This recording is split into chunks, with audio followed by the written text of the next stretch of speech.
Alright, so new content. Sigil Tablet. The tablet system will be unlocked for adventurers who have reached base level 75. Ooh, we're getting these that early, huh? Oh boy. So how to obtain... Oh, basically, so just to give a quick like rundown on the Sigil Tablet, I'm guessing that's what they're deciding to call it here. So basically, Sigil Tablet is just going to be... they're these things that look like runes, and they give you certain passives depending on like what skill or what build you are. Some of the sigils are good for some classes, but they're also horrendously bad or just like not good at all for other classes. There's different rarities for it, like kind of same thing that you would like have with like Varus cores. It's like gold, purple, all that, and eventually I think you get red as well. How do I feel about sigils? I don't like them. I don't like them at all. I feel like they just create more imbalance in the game, like unnecessary imbalance in the game. That's not really needed. I mean, honestly, I can see the logic in between, like okay, glass time is going to be filled with like really inflated HP, magic defense, physical defense mobs, and that might be a justification for having another damage system. But some of the sigils are not good, so some classes are going to get left behind because of this system, and that's why I don't like it. And yeah, so sigil insertion, adventurers can insert up to 6 sigils simultaneously on a tablet. One active sigil, one job exclusive sigil, and one passive sigil. Shards can be used to upgrade them, provide extra stats, as well as empowering sigil skills, which is what it is. Sigil presets are also available for adventurers to switch between different builds more conveniently. I wish that they did that with feathers, but I digress. Sigil collection will increase. Collecting or upgrading sigils will increase your sigil collection, and upon reaching certain collection levels, you'll be granted additional stats and bonus rewards. In addition, each sigil has its own collection stats to be unlocked, which is also something that I also don't like, because we're keeping up with so many things already, and then they bring this out to now. The problem with NA before was that they had so many events that it felt like the events were so bloated. Now they're doing the same thing with all these other systems, like, you know, like we have feathers, we have titles. I honestly think we can live without titles. I don't think it's needed. It doesn't even give that much stats, besides like the PvP aspect of it, which is what makes it broken, which is why I don't like it compared to like feathers. Feathers are good, feathers are okay. I feel like feathers is a decent system, but adding sigil on top of all of that already, plus we're gonna have the 85 medals soon, is just too much. It's too much. Upgrade the current systems if you feel like the current system is not enough to carry us over the new content with glass time. Not present a new entire system that people now have to keep up with, because like it's too much. It's basically that's all it is. It's just too much. And you know, you have your Japaris ruins, which will be unlocked for adventurers to reach base level 75, including Japaris ruins. Adventurers will be getting materials related to the tablet system, so it's just another piece of content that you do. I think we get enough in a day already. Like I know for a fact that some people are already tired of doing just the 2 solo, 1 duo Yggdrasil event a week. So adding like another dungeon on top of that, there's going to be another. We're going to have the dungeons for divine armaments at level 90. It's a lot of content. Like some people don't even get their endless tower runs done in a week. You know what I mean? So like the solution is not to add more systems. The solution is to improve the current system. You know what I mean? Or make the current system more accessible. Don't like this at all. It's not needed. When you think about it, like it does add some more build flexibility if that's like the justification, but you can just do that with cores. Why not just do that with cores? Makes no sense. Ranking and rewards. Yeah. Oh yeah. So it has like its own ranking reward system. Yeah. And guild quiz, a new guild activity. Guild quiz will be in online to enrich your guild life. But I can barely get everybody to do the guild quest, and that's on auto. And you want them to answer a quiz? I guess out of this whole thing so far, this might not be the worst. This might not be too bad, depending on how good the rewards are for free-to-play players. If it's good rewards for free-to-play players in the guild, then sure, by all means, add this. It's definitely not the worst we've read so far. The guild quiz happens Monday, Wednesday, and Friday. Okay. So it... How to play. Each question is a single choice. The quicker you lock an answer, the higher your scores. And when you are puzzled, you can always seek help from your guild. Everybody can hop on Discord for this one. Ranking and rewards: when guild quiz ends, your guild ranking as well as personal ranking within the guild will be issued. The better your rankings are, the greater rewards you will get. Okay. At the very least, well, at the very least, it's engaging, right? To some degree. For servers, limited time pets. For servers that have been open for 64 to 92 days, 3 new pets will be available to summon for a limited time. S tier pet, Rocker Bully. This is the Minotaur pet that I told you guys about. That's not really that good. It gives you some PvP buffs, but the amount that you will spend on it, in my opinion, is not worth what it gives you. Right? You're better off wailing out on your Child of Earth or your Volcanic Bulldog. A tier pets and B tier pet, the Rocker Corgi, Rocker Chinchilli, they're pretty cute. Doesn't really do all that much for you. I think we reviewed this in the previous pet video as well. They're okay. They're nothing to write home about, so I wouldn't worry about these. And then right here, statues and feathers. A new defensive Valkyrie statue will be unlocked for adventurers who have reached base level 75. So this is the one that we've been talking about on stream. Like, there's gonna be a new Valkyrie statue that's gonna be unlocking. Obviously, it's just gonna be even more stuff to help with your progression. It rewards whales a lot more than it will reward free-to-play low spender, mid spenders. You know, obviously, yeah. So growth shop will be unlocked for adventurers who have reached base level 35. There, you will find neon berries and various packs on sale. Keep your eyes on the discounted goodies. So growth shop is, I don't think any of us who have been keeping up to date have to worry about this. I think this is just a growth shop that's available for people who just started the server and have reached a certain like threshold. But if we do get this with like discounted neon berries and various packs on sale, for us, I mean, sale is always good. If you can get stuff for cheaper, maybe it'll like unlock or reset like every week or something like that. But if it's the same growth shop that they had in NA, it's usually for just like newer players coming in, and they get things at a discount price to help them progress a little bit faster and catch up to the server, which generally the shop itself does not give you enough. So I don't think this is, you know, anything to celebrate about, unless they do something completely different with global that makes it very, very worth it. Then it's something to celebrate about. Otherwise, let's hold off on the hype for this one.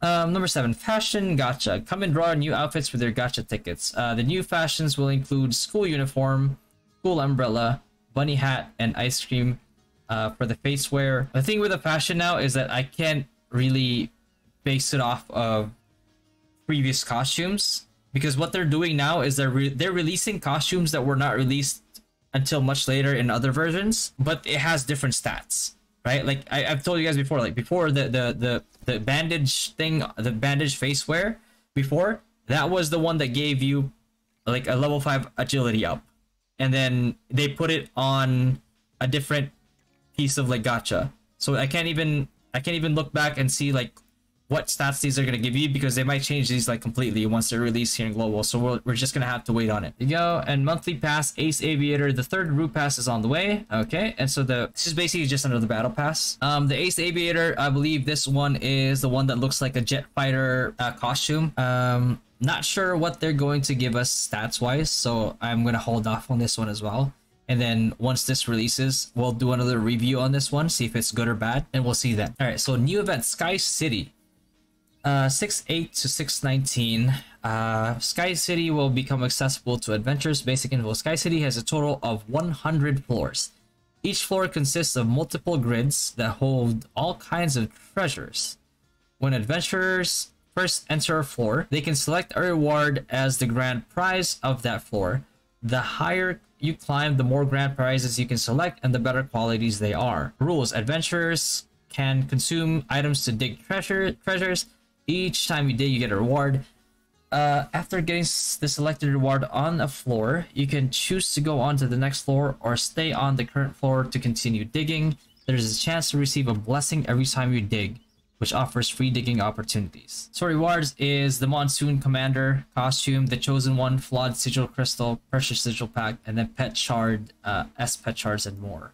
Common rewards will include Neon Berries, Dimic Cogwheel, Time Space Feather, and Pet Coupon, and more. So I mean, this right here is, it looks like it's just an event. This can be available for like you know, for a limited time. I think with their current history, there's gonna be a way to buy like more opportunities to dig, kind of like how they did with the flower petal one, for example, right? And the more recent one, which was the cream revelry one. So I wouldn't expect to get these as free to play unless you're like lucky. And then next one they have is fun trivia. Adventurers may encounter random events while exploring Sky City up to once per floor. In addition, the first adventure reaching certain levels will be recorded. Others can give them a thumbs up to get a sweet little gift. So you can give somebody popularity points or something like that maybe, and then you'll get like some, like maybe like 10k Eden coins in return or something small like that.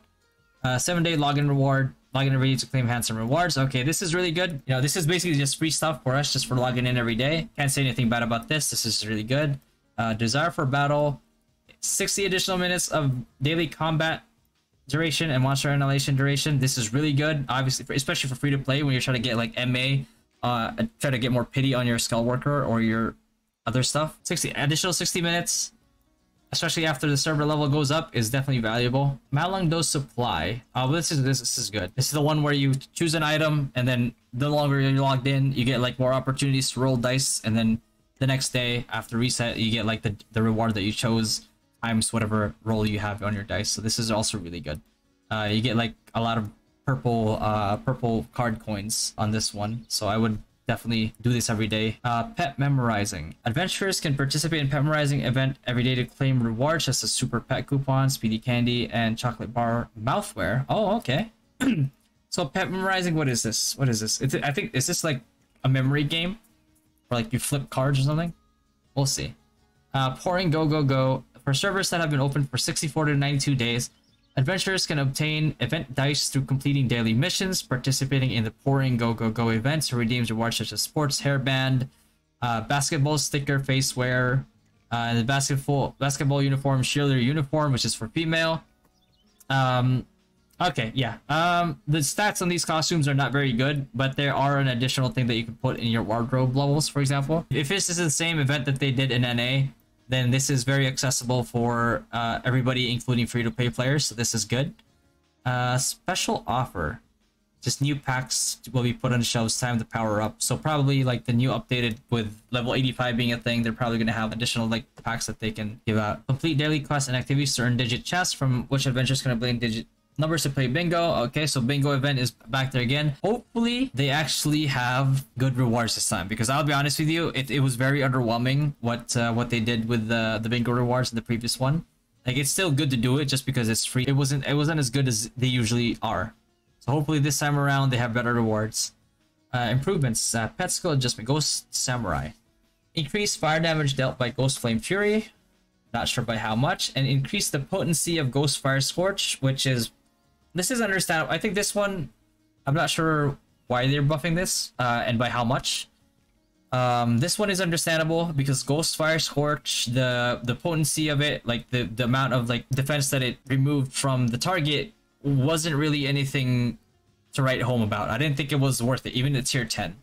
So I can understand the buff that they gave this one here. And then increase the neutral magic damage dealt by bomb pouring.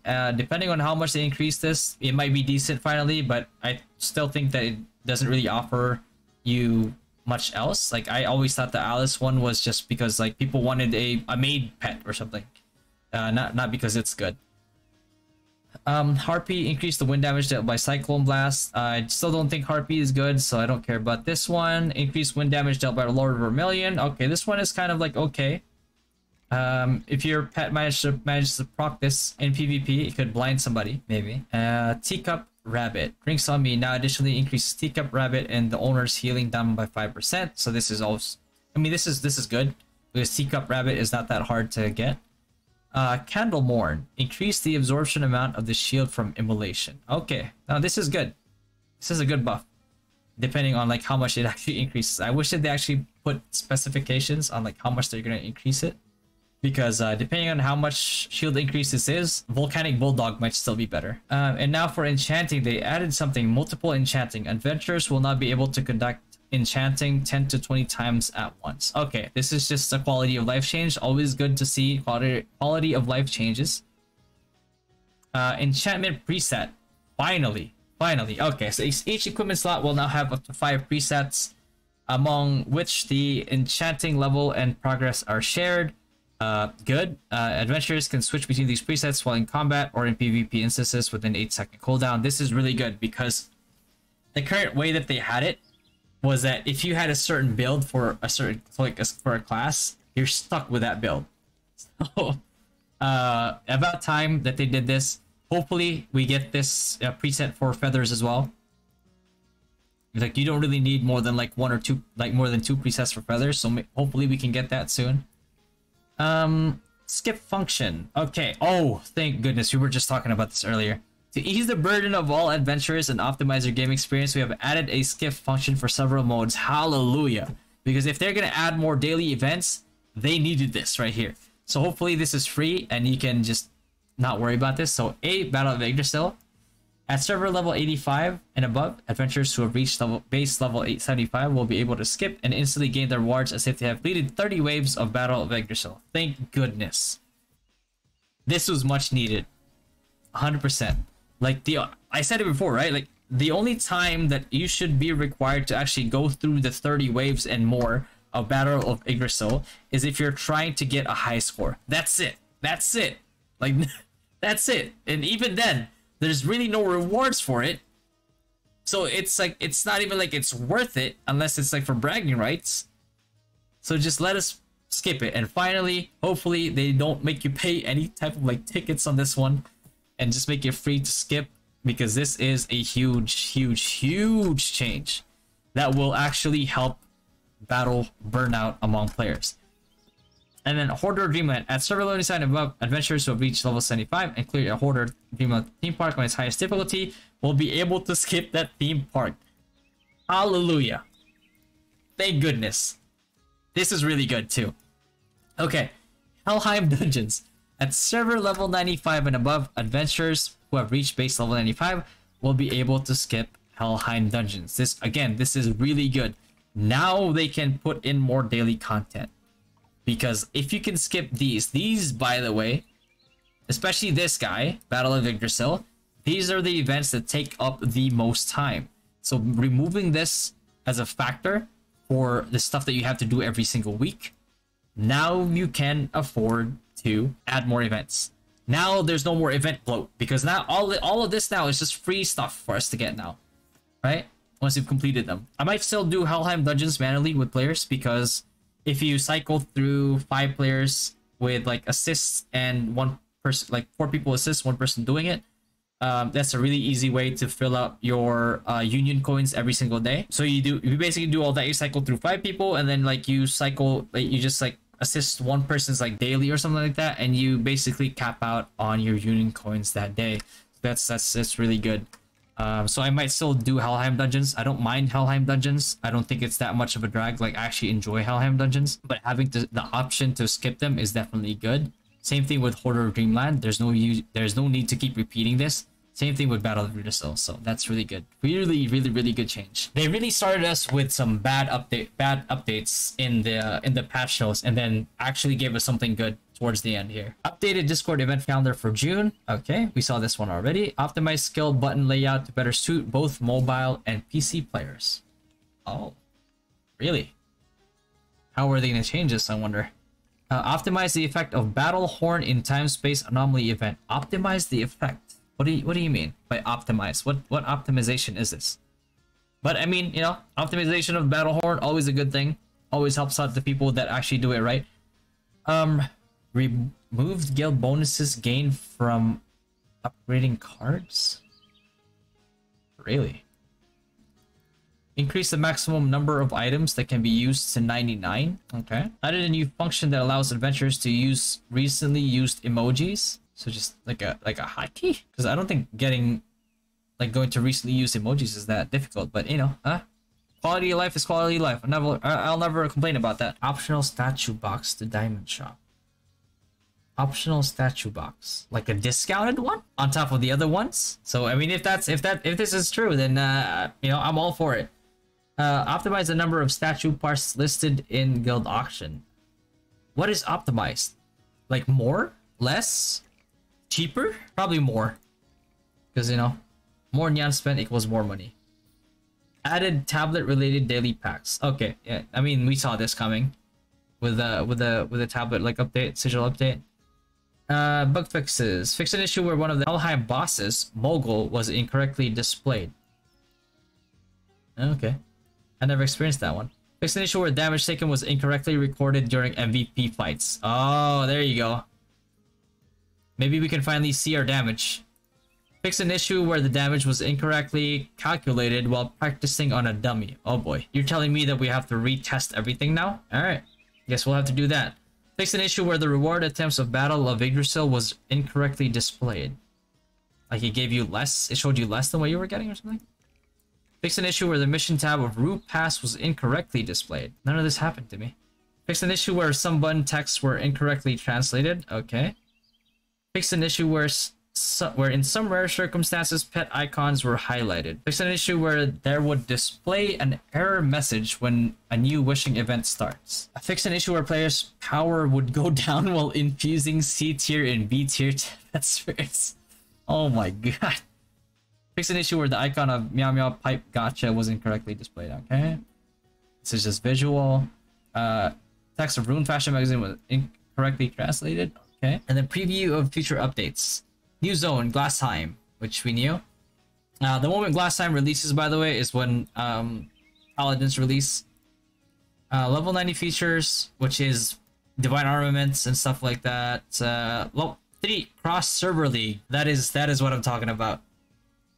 That is what I'm talking about. Cross server. It's coming close sooner than people think. So everybody should be preparing for this for sure. This is gonna be hype. This is going to be 100% hype. So hopefully we get some details on this soon. But yeah, that's pretty much it. That's the patch note read for 6/7/2023 for Ragnarok Online Origin. And then we'll go ahead and upload this on YouTube as well. But that was a long patch note read. I was not expecting that much.